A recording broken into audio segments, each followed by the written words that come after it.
Welcome to Luca and Miguel. Enjoy the video. Hello everyone. In this video I will explain how to put your Kia Sorento in neutral with a dead battery. This is a very useful trick to know if you ever need to move your vehicle without power.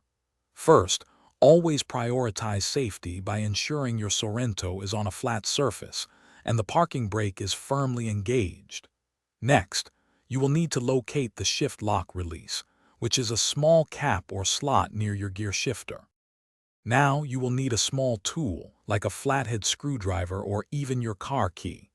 Carefully insert the tool into the edge of the shift lock cap and gently pry it off.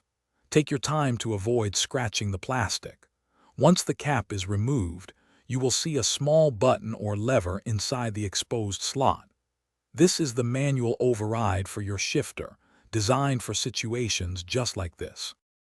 With the cap removed, press and hold the override button down firmly using your tool.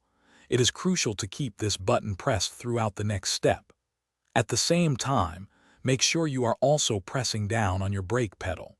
While continuously holding both the button and the brake, move the gear shifter from the park position directly into neutral. You might feel a slight stiffness, but it will shift. Once your gear shifter is firmly in the neutral position, you can release the shift lock override button and the brake pedal. Take a moment to check your dashboard display. It should now clearly indicate N for neutral. Finally, carefully replace the small cap back over the shift lock release slot to protect the mechanism. Your Kia Sorento is now in neutral, allowing you to push it or have it towed as needed. Great job! Thanks for watching and please subscribe. It's the best investment you'll ever make.